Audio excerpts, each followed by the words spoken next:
한 번 죽는 거는 모든 사람에게. 여기 혹시 사람 아니신 분 계세요? 천사가 계세요? 그럼 여러분 모두는 어떤 존재라는 거예요? 언젠가는 다 죽는다라는 것이죠. 자, 그러면 좀 절망적으로 느껴지지 않습니까? 그런데 성경은 하나님의 자녀들에게 이 죽음에 대하여 새로운 시각을 우리에게 제공하고 있어요. 아니, 새로운 시각이 아니라 좀 더 정확하게 표현한다면 새로운 사실을 우리에게 알려주고 있습니다. 자, 그게 뭐냐? 자, 오늘 이걸 좀 설명해 드리려고 하는데 오늘 본문의 2절 말씀을 같이 읽어보겠습니다. 시작. 사라가 가나안 땅 기란 야르바에서 죽음에 아브라함이 들어가서 사라를 위하여 슬퍼하며 애통하다가. 자, 굳이 말씀은 사라가 죽은 곳이 어디라고 알려주고 있냐면 가나안 땅이다 라고 알려주고 있어요. 사라는 가나안 땅 헤브론에서 죽었다 라는 것을 굳이 밝히고 있습니다. 여러분, 이것이 무엇을 의미할까요?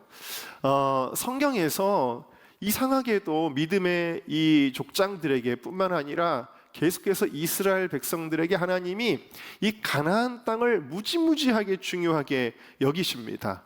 여러분 생각을 해보세요. 우리가 뭐 애굽에서 신앙생활을 하든 페르시아에서 신앙생활을 하든 바벨론에서 신앙생활을 하든 어디서든지 예수님 잘 믿으면 되는 거 아니에요? 뭐 이렇게 말하면 되죠.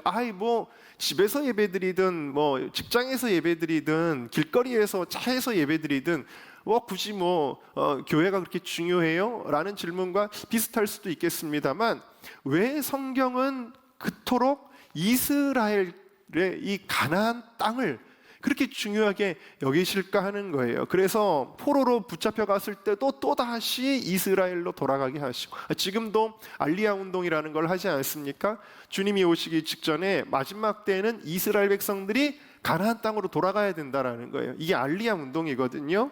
자, 왜 이토록 가나안 땅에 대해서 하나님께서 이렇게 중요하게 여기시는 것일까요? 그것은 가나안이 단순히 그냥 토지가 아니라는 거예요. 이것은 약속이기 때문에 그렇습니다. 무엇에 대한 약속이냐면 천국에 대한 약속이에요. 이 땅에 거함으로써 천국으로 가는 백성의 길을 보여주시는 거예요. 여러분이 이 성전에 거함으로써, 교회 안에 거함으로써 천국에 가는 길로 가는 것이나 마찬가지라는 이야기입니다. 자, 그래서 요한일서 2장 25절 우리 같이 읽어봅시다. 시작. 그가 우리에게 약속하신 것은 이것이니 곧 영원한 생명이니라. 베드로서 3장 13절 시작. 우리는 그의 약속대로 의가 있는 곳인 새하늘과 새 땅을 바라보도다. 아멘. 그러니까 하나님은 여러분들에게 새로운 생명, 영원한 생명을 약속하신 줄로 믿습니다. 누구든지 예수를 믿으면 멸망치 않고 영생을 얻으리로다. 이게 하나님의 약속이라는 거예요. 그래서 그 약속대로 우리는 하늘을 바라보며 새 하늘과 새 땅을 고대한다라는 거예요. 특별히 오늘 말씀은 보면요, 창세기 23장 이제 우리가 드디어 오늘 넘어갔는데, 창세기 23장은 사라의 죽음으로 시작해서 사라의 장례식으로 끝나요. 근데 이 창세기 23장의 주제는 사라의 죽음에 대한 게 아니에요. 여기에 보면은 더 많은 분량이 자세하게 나와 있는 내용이 뭐냐면 아브라함이 헷족속에게 막벨라 굴을 사는 내용이에요. 다시 말하면 아브라함이 그토록 60년이 넘게 가나안 땅에 살았지만 한 번도 자기 땅을 산 적이 없어요. 자기 땅을 소유한 적이 없었어요. 그런데 처음으로 합법적으로 가나안 땅을 소유하게 되는 거예요. 그거를 굉장히 자세하게 다루고 있어요. 이것은 무엇을 의미하느냐? 여러분, 우리가 비록 죄로 인하여 죽을 사람들이었지만 예수 그리스도의 공로로 인하여 천국을 합법적으로 소유하는 자가 되는 것인 줄로 믿습니다. 여러분들이 불법으로는 갈 수가 없어요. 여러분, 예를 들면 우리가 교통법규를 어기면은 반드시 벌금을 내야 되는 것처럼 우리가 불법으로는 갈 수가 없어요. 그런데 이 우리가 받아야 될 형벌을 예수님께서 다 치르심으로 말미암아 우리는 천국에 합법적으로 가는 거예요. 이것은 뭘 가리키는 거냐면 사라는 드디어 이제 진짜 가나안 땅에 들어가는 것이다 라는 것을 의미하는 거예요. 함께 따라합시다. 죽음은 끝이 아니다. 천국의 시작이다. 한 번 더 하겠습니다. 죽음은 끝이 아니다. 천국의 시작이다. 네, 믿으십니까? 여러분, 우리 성도들 중에도 어떤 아픔을 가진 분들이 계시나요? 제가 은정교회 목회하는 동안에도 장례를 여러 번 치렀습니다만 보고 싶은 가족들, 아내, 남편, 부모, 자녀 여러 가지 케이스들이 있을 수 있겠죠. 그런데 여러분, 주님의 말씀으로 오늘도 위로 받으시기를 주님의 이름으로 축원합니다. 제가 그 새가족 교재를 사실 우리 교회에서 어떤 새가족 교재를 쓰면 좋을까 하고 제가 기독교 서점에 가서 많은 새가족 교재들을 봤는데 마음에 드는 게 너무 없었어요. 그래서 새가족 교재를 제가 직접 써서 우리 교회에서 조금씩 활용을 하다가 최근에 이걸 책으로 내야 되겠다라고 생각을 해서 원고를 좀 다듬었습니다. 원고를 좀 다듬고 이제 지난주에 최종적으로 수정을 하는 과정에서 이 천국에 대한 주제를 다루는 날에 해당하는 이제 그 본문 그 성경 공부에 필요할 것 같아서 형님 책을 이렇게 읽었는데 저희 형님 이야기를 제가 다시 보게 되었습니다.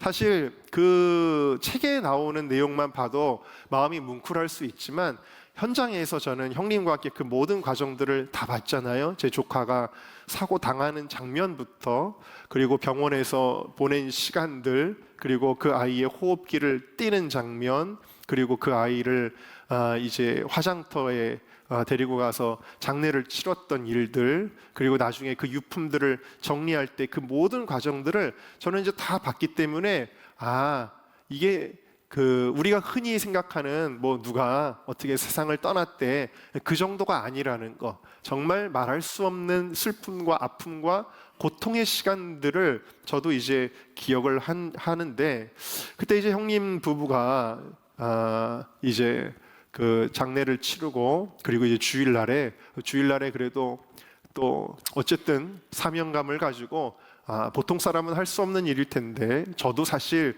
만약에 형님 같은 상황이었다면 그렇게 할 수 있었을까 그런 생각이 듭니다만 주일날 말씀을 전하고 그리고 이제 성도들이 목사님 좀 쉬시다 오세요 마음을 좀 추스리고 오세요 그래서 형님이 이제 형수님과 함께 LA로 가셨었습니다. LA로 갔는데 그때 무슨 일이 있었는지는 전혀 몰랐었어요.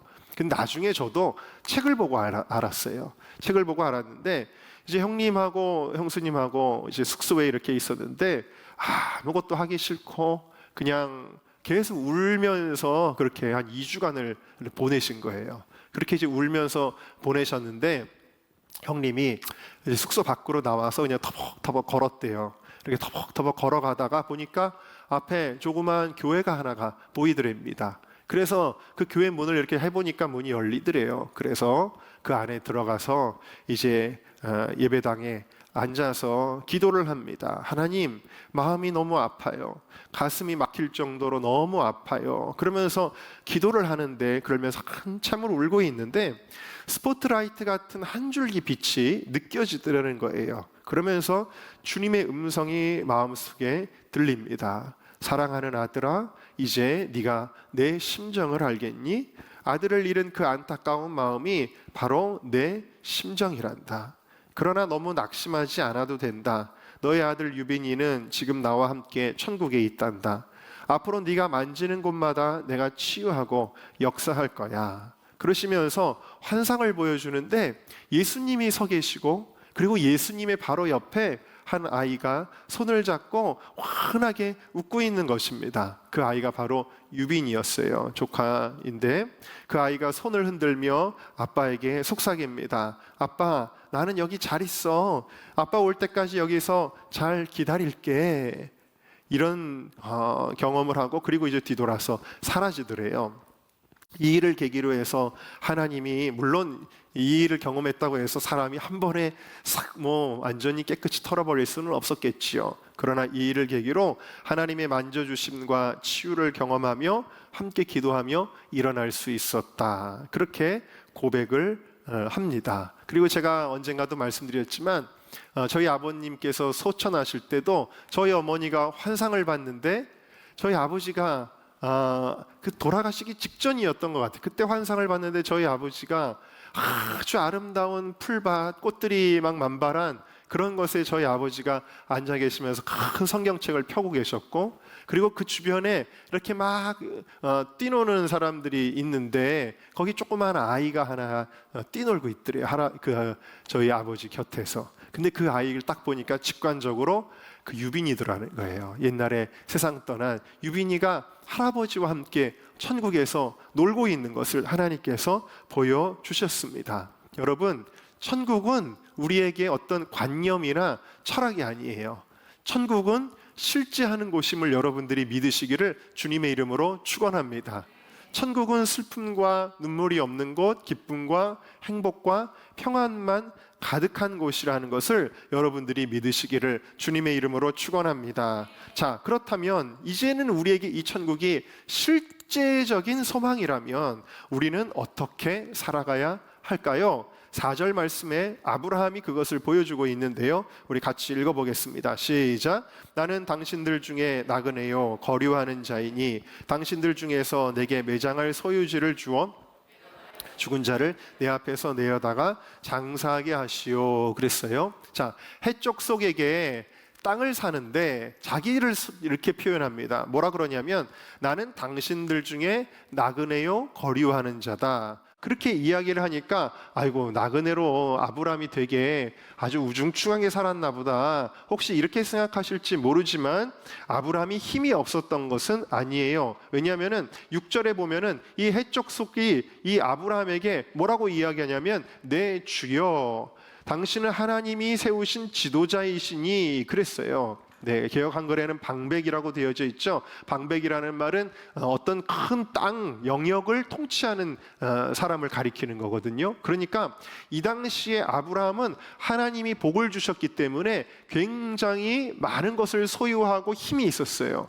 영향력을 가지고 있었습니다. 그런데 이와 같이 재물도 있고 종들도 많았던 이 아브라함이 왜 그 많은 돈을 가지고도 이 땅을 그동안에 사지 않았느냐 하는 거예요. 왜 62년이나 가나안 땅에 살면서도 땅을 안 샀을까? 자기 명의로 된 땅 문서를 가진 적이 없었을까? 그 이유는 무엇이냐? 자신의 삶을 나그네로 인식했기 때문입니다. 나는 이 땅에 사는 사람이 아니야. 나의 본향은 천국이야 라고 그는 인식했기 때문입니다. 그래서 어차피 죽으면 다 놓고 가는 거야. 그래서 이 세상에 대하여 그는 전혀 집착하지를 않았습니다. 하나님이 복을 주셨어도 그것에 대해서 그는 그닥 즐기거나 그거를 집착하는 사람은 아니었습니다. 그래서 그는 60년 동안 나그네 우고하는 자로 살았습니다. 여러분, 우리의 인생은 나그네와 같습니다. 여러분은 지금 뭘 가지고 계셔요? 여러분은 지금 어떤 거를 소유하고 계십니까? 근데 그것 중에서 여러분이 영원히 소유할 수 있는 것은 무엇입니까? 영원히 소유할 수 있는 것이 있기는 있나요? 사라도 그렇게 아름다운 여인이었거든요. 이 사라가 너무 예뻐서 이 아브라함이 자기 아내를 누이라고 속일 정도로 사라는 너무너무 아름다운 여자였고, 할머니가 돼서도 예뻤으니까 정말 할머니가 돼서도 예쁜 여자는 정말 대단한 미모를 가진 건 아니겠습니까? 그러니까 이 아브라함에게 사라는 너무 사랑스러운 존재였고, 오늘 이렇게 아브라함이 슬피 우는 걸 보면 정말 사라를 너무너무 사랑한 것 같아요. 그렇지만 아무리 사랑해도 영원히 소유할 수 있습니까? 없죠. 때가 되면 떠나보내야 되는 것이었습니다.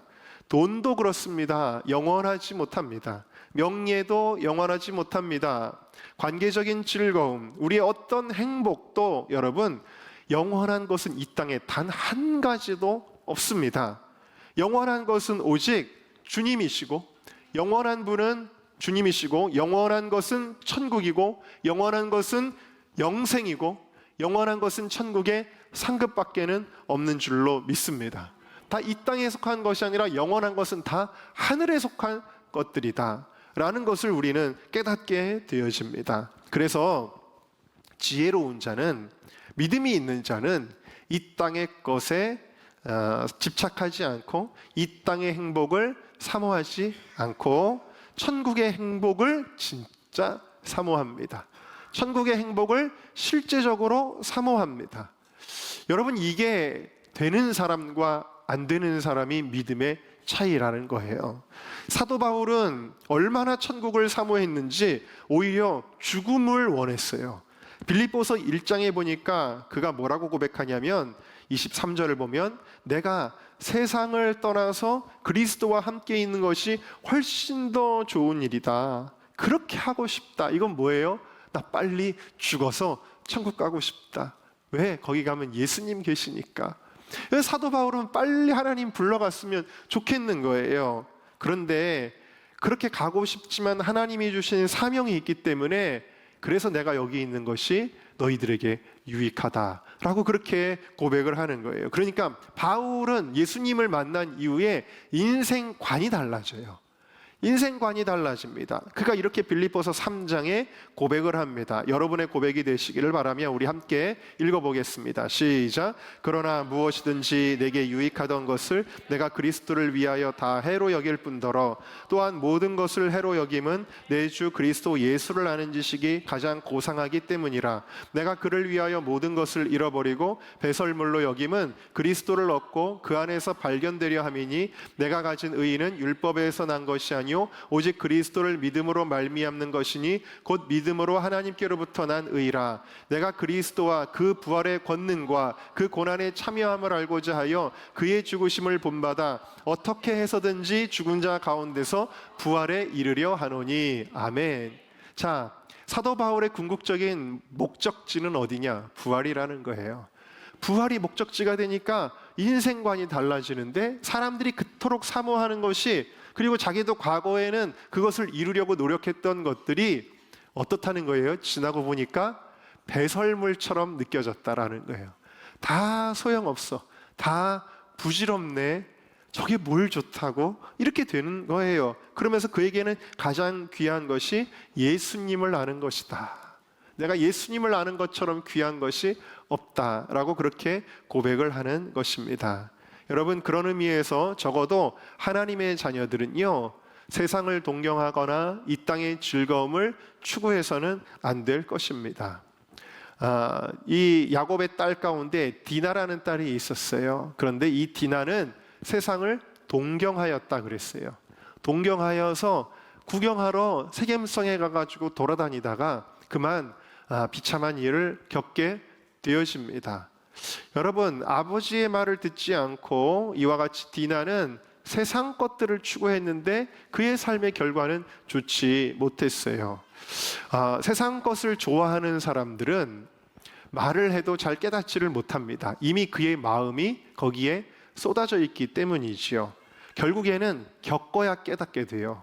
겪어야 깨닫게 되는데 어떻게 깨닫습니까? 부질없는 것이었구나.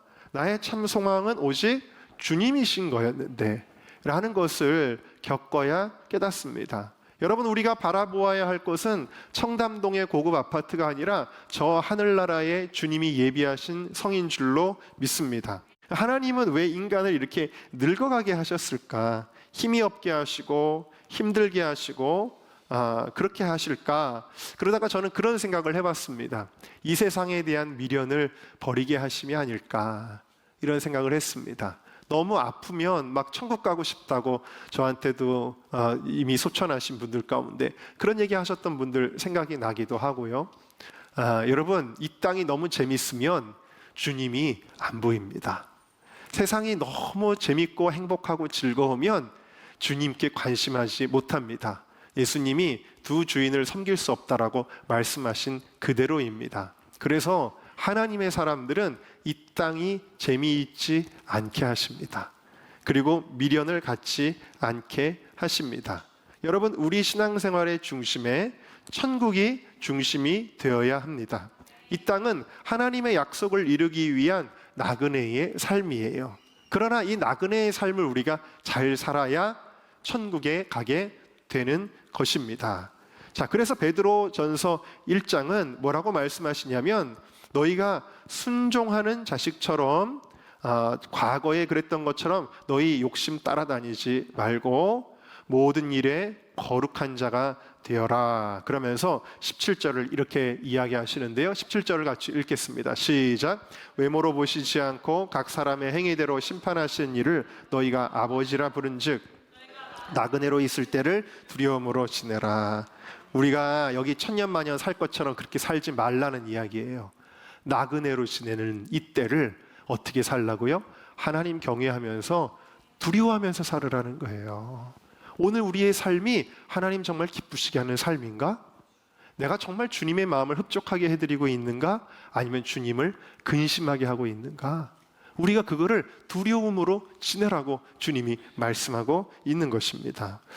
여러분, 아주 옛날에 학창시절 한번 떠올려 보세요. 저도 떠올려 보면 고등학생 때, 여러분 고등학생 때 고등학교가 다인 줄 알고 살아가는 애들이 있습니다. 그 아이들은 무슨 재미로 살아가냐면, 예를 들면 일진 같은 애들, 그런 애들은요 힘이나 좀 깨쓰는 걸로 재미를 봅니다. 그리고 애들한테 위압감을 주고 아이들 무슨 돈이나 이런 것들을 빼앗아 가지고 자기 소유로 삼는 그런 즐거움으로 그렇게 살아가겠죠.